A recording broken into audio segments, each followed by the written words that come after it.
Friends, welcome back. तो friends, अभी का वीडियो है FATF grey list Pakistan and Turkey. तो ये न्यूज़ तो हमें पता ही है। तो वीडियो शुरू करते हैं। पर वीडियो शुरू करने से पहले अगर आप चैनल पर नए हो और आपने अभी तक सब्सक्राइब नहीं किया है तो जल्दी से पहले सब्सक्राइब के बटन और बेल आइकन को क्लिक कर लो ताकि आपको हमारे सारे न्यू वीडियोस के नोटिफिकेशन मिल जाए जैसे हम अपलोड करें। अगर आपको वीडियो पसंद आता है प्लीज लाइक एंड शेयर। चलिए शुरू करते हैं।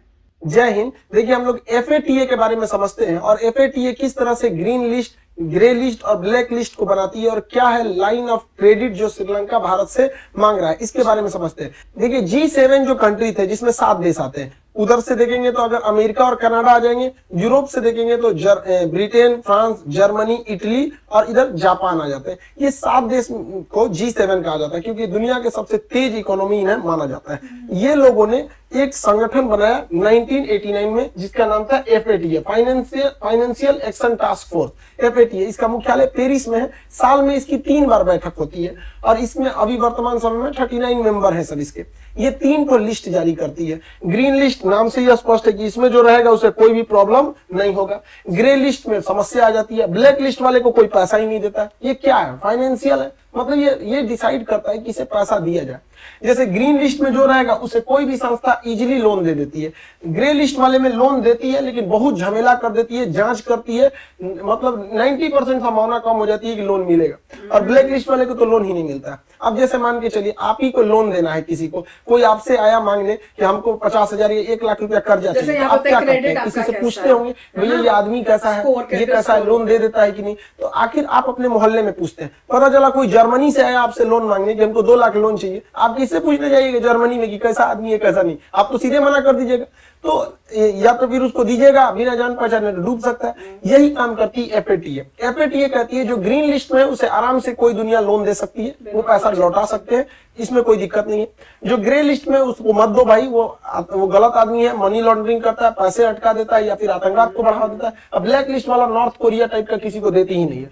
अब ये क्या है कि अगर कोई भी मनी लॉन्ड्रिंग करता है, मतलब दूसरे देश का पैसा को, ब्लैक मनी को व्हाइट मनी कर देता है, जैसे मान के चलिए स्विस बैंक है। स्विस बैंक क्या है? एक मनी लॉन्ड्रिंग का रास्ता है, उस तरह को ये बैन लगाती है। या फिर कोई आतंकवाद को फंडिंग करता है, जैसे पाकिस्तान हो गया, अफगानिस्तान हो गया, अभी हाल में तुर्की पर आतंकवाद को फंडिंग करने के आरोप लगा के उसे भी ग्रे लिस्ट में डाल दिया गया है। अब ग्रे लिस्ट वाले को बहुत समस्या होता है लोन लेने का। अब लोन लेने के 3 सबसे बड़े रास्ते, या तो फिर आपके पास वर्ल्ड बैंक है। वर्ल्ड बैंक आपको हमेशा लॉन्ग टाइम लोन देता है। एग्जाम में क्वेश्चन पूछेगा दीर्घकालीन ऋण किससे मिलता है, तो वर्ल्ड बैंक से मिलता है। लेकिन ये लोन देगी आपको 40 साल 30 साल इस लंबे पीरियड के लिए। और IMF जो होती है ये शॉर्ट टाइम के लिए लोन देती है, 3 साल 4 साल 5 साल, ये शॉर्ट टाइम के लिए लोन देती है। और एशियन डेवलपमेंट बैंक ये तो हाफ टाइप के लोन देते हैं सभी। तो जो भी देश अगर ग्रीन लिस्ट में आराम से इनमें लोन मिल जाता है। और इकोनॉमी को चलाने के लिए लोन बहुत जरूरी है। मान के चलिए आपको अगर कोई 5% 6% पे लोन दे रहा है और आप उस पैसे को बिजनेस में लगा के 20% की अर्निंग जनरेट करते हैं, तो क्या खराबी है इसमें? यहाँ पे तो लोन बहुत सारे देश लेते हैं और लेना इसमें कोई गलत बात नहीं है।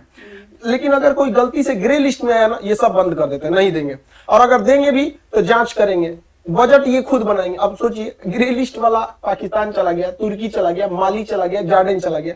अब ये लोग अगर IMF या वर्ल्ड बैंक इन्हें लोन भी देता है तो खुद आके देखेगा कि किसको कितना पैसा दिए, आर्मी को कितना एलोकेट हुआ, बिजली विभाग को कितना हुआ, सारा का सारा जांच करते हैं ये लोग। इतना कठिन हो जाता है। और ब्लैक लिस्ट वाले को तो पैसा ही नहीं मिलता।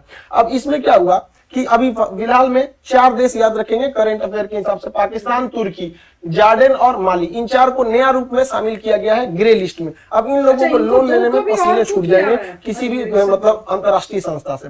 पाकिस्तान का ग्रे लिस्ट में रिकॉर्ड बहुत खराब रहा है क्योंकि ये लोग खुलेआम टेरर फंडिंग करते हैं। अगर ये आतंकवाद को पैसा न दे तो इनका खाना कैसे पचेगा? ये अगर इनको देखेंगे तो 2018 से इनका ये ग्रे लिस्ट में चल रहा है, 2021 तक कंटिन्यू। हालांकि 2015 में थे, 12 से 15 थे, फिर निकल गए, फिर 2018 में गए थे और 2018 से लेके 2021 तक इन लोग का कंटिन्यू ग्रे लिस्ट में चल रहा है। इसलिए इन्हें कोई जल्दी लोन नहीं देता है, इनकी इकोनॉमी चली जाती है। भारत तो चाहता था कि ब्लैक लिस्ट में चल जाए, ब्लैक लिस्ट में चल जाएगा तो कोई शर्त पे भी लोन नहीं देगा, तो इसको बचा लेता था तुर्की। ये तुर्की के जो थे ना तैयबुल अर्दोगान, इनका दिन खराब चल रहा है, अपने आप को इर्तुगुल गाजी समझ रहे हैं। 370 के मामले में हस्तक्षेप कर रहे थे, UN में जाके 370 के खिलाफ बोल दिए। यहाँ पर इनको वीगर मुस्लिम नहीं दिखते हैं सब, चाइना में बड़ी मार मारेगा तुमको जिनपिंग, वहां बोलना ही मत। अब की क्या हुआ, ये पाकिस्तान को हमेशा बचाते थे, इस बार क्या हुआ, हम तो डूबे सनम तुमको भी ले डूबेंगे।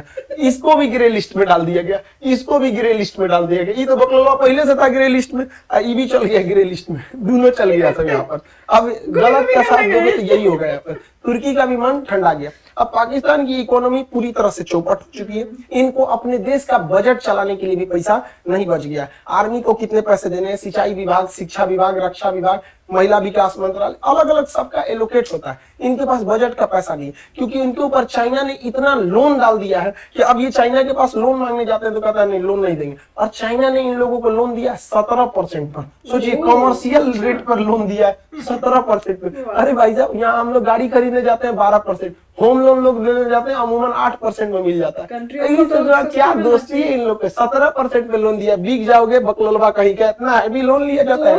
इसकी इकोनॉमी पूरी तरह से चौपट हो गई है, चलाने के लिए पैसा नहीं बचा इनको। अब चाइना इनको उतना पैसा नहीं देता है। उल्टे चाइना ने क्या किया, इनके ऊपर पेनाल्टी ठोक दिया। दासू डैम हो गया, कराची में ब्लास्ट हो गया, जिसमें कई चाइनीज सोल्जर मारे गए थे। हम आपको उस समय भी बताए थे कि चाइनीज सोल्जर AK-47 लेके ड्यूटी कर रहे थे। अब चाइना ने कहा है कि चाइनीज सोल्जर जो वहां मारे गए हैं उनके मुआवजा के लिए उनके परिवार को 650 करोड़ रुपया दो। तो चाइना कह रहा है कि 650 करोड़ देंगे कहां से? एक काम कीजिए, 1000 करोड़ आप उधार दीजिए, उसी में से 650 करोड़ आपको दे देंगे, हमारे पास नहीं है यार। तो चाइना, इसकी दोस्ती देख रहे हैं ना पूरी दुनिया में कितनी है। चाइना वालों की तो किसी से दोस्ती नहीं रहती, लेकिन अभी इसके देश मतलब एकदम कोलैप्स करने वाला था कि सऊदी अरब बीच में आ गया। सऊदी अरब लगभग 4.2 बिलियन का इन्होंने इन्वेस्टमेंट किया। हालांकि इसमें लगभग 1 बिलियन का पेट्रोलियम इंडस्ट्रीज में इन्वेस्टमेंट है और 3 बिलियन का इनको लोन दिया गया है। तो काफी सॉफ्ट लोन है। तो अभी इस साल मतलब अगले 2 साल के लिए ये भिखारी बच गया, समझ में गया। फिर अब 2 साल में तो ये ढूंढ ही लेगा अपना नया बाप कि कहां से इसको भीख मांगना है, लेकिन अभी के वक्त में इसको बच गया यहाँ पर। तब इसकी संसद में बजट वगैरह चल पाएगा। ये लोग कुछ ज्यादा ही उड़ने लगते हैं, औकात से ज्यादा। अभी खुद के देश में पैसा नहीं है, इनको ये लोग अफगानिस्तान में गए और तालिबान वालों से वादा कर दिया कि तुम लोग को 2000 करोड़ रुपए देंगे। तालिबान भी जानता है इनकी औकात। अब पूछा कि देंगे कहां से? सोचिए, तालिबान जैसे आतंकवादियों को भी पता है, जिनको बस AK-47 गोली चलाने आता है, उनको भी पता है ये कहां से देंगे। और इन गधों को देखिए, ये अभी भी फ्रांस के राजदूत को बाहर निकालने की बात कर रहे हैं, जबकि पाकिस्तान में फ्रांस का कोई राजदूत ही नहीं है। और जो भी यहाँ पर ब्लास्फेमी की हुई थी, जो कार्टून बनाया गया था चार्ली हेब्डो में, या भी जो टीचर ने किया था, उसका एक एक्सीडेंट में मौत हो गई है।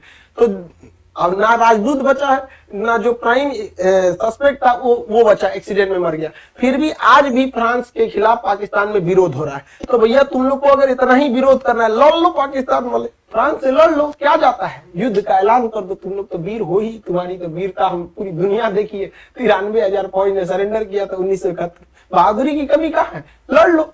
यही हाल हो गया श्रीलंका के साथ। श्रीलंका को भी बहुत मजा आता था शी जिनपिंग के साथ। इनको नहीं लगता रेड ड्रैगन पूरा तरह से हो जाएगा इनको।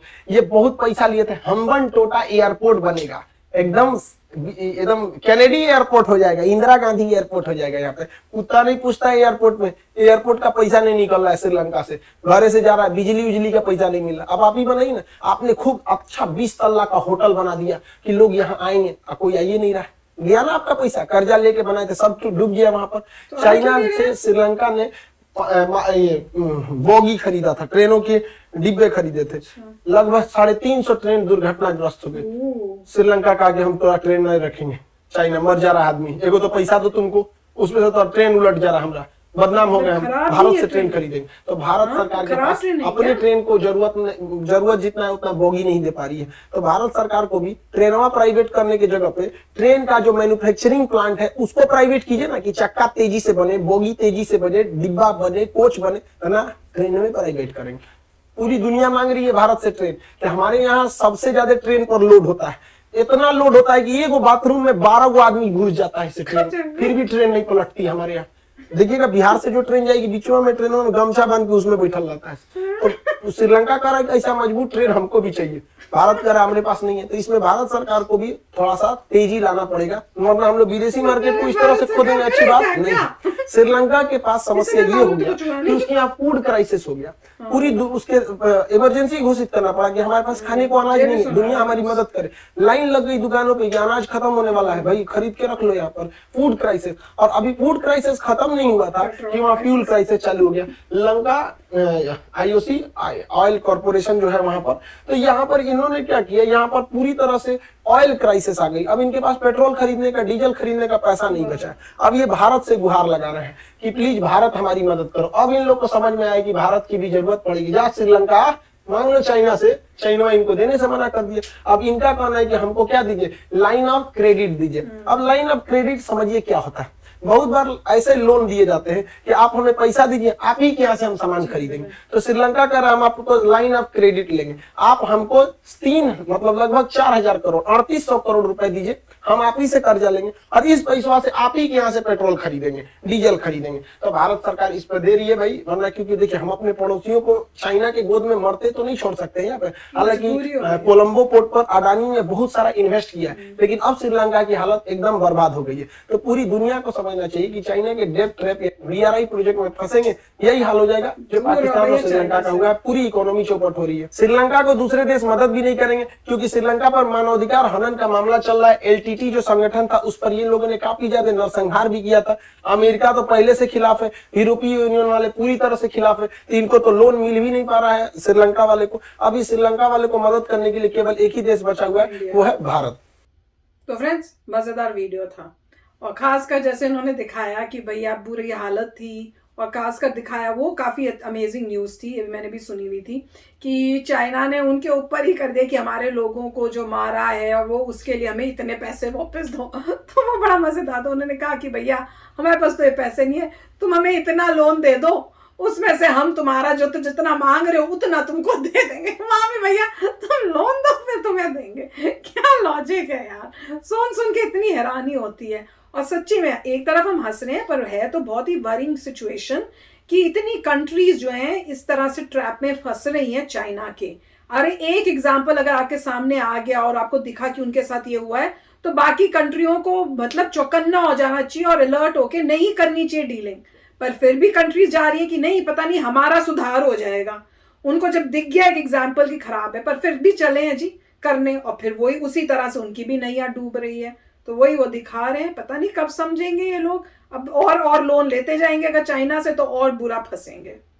राइट, तो काफी अच्छा था और ये हमने भी डिस्कस किया हुआ है कि टर्की जब ग्रे लिस्ट में आ गया तो पाकिस्तान को भी बचाने वाला नहीं है। अब वो ब्लैक लिस्ट में जाएगा क्या?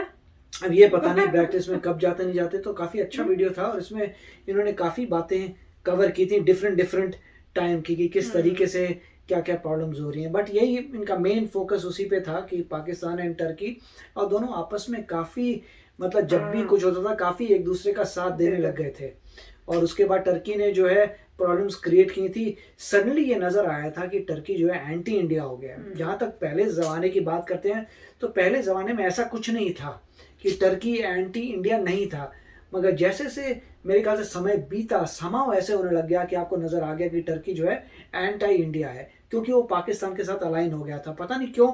और आप कह सकते हैं लीडर की कुछ विचार होंगे इस तरीके से। तो जैसे बोले अब काफ़ी क्रिटिसिज्म हुआ था मिस्टर अर्दोगान जो बोले उनका, क्योंकि जब टर्की जो है ग्रे लिस्ट में आई थी, जबकि उन्होंने बोला नहीं कोई ऐसी बात नहीं है, अभी के लिए वापस आ जाएंगे। हर गवर्नमेंट कोशिश करती है दिखाने के लिए कि कोई बड़ी बात नहीं है, मगर इवेंचुअली टर्की को भी फर्क पड़ेगा और उससे पता चलता है फ्यूचर में क्या होता है। तो काफी अच्छा वीडियो था। यस फ्रेंड्स, तो चलो चलते हैं, मिलेंगे नेक्स्ट वीडियो में बहुत ही जल्द। Till then take care and bye bye. तो अगर आप मेरे इस चैनल पे नए हो तो जल्दी से सब्सक्राइब के बटन को हिट करो और बेल आइकन को क्लिक करो ताकि आपको मेरा जब नया वीडियो मैं लगाऊं आपको उसके बारे में जल्दी से पता चल जाए।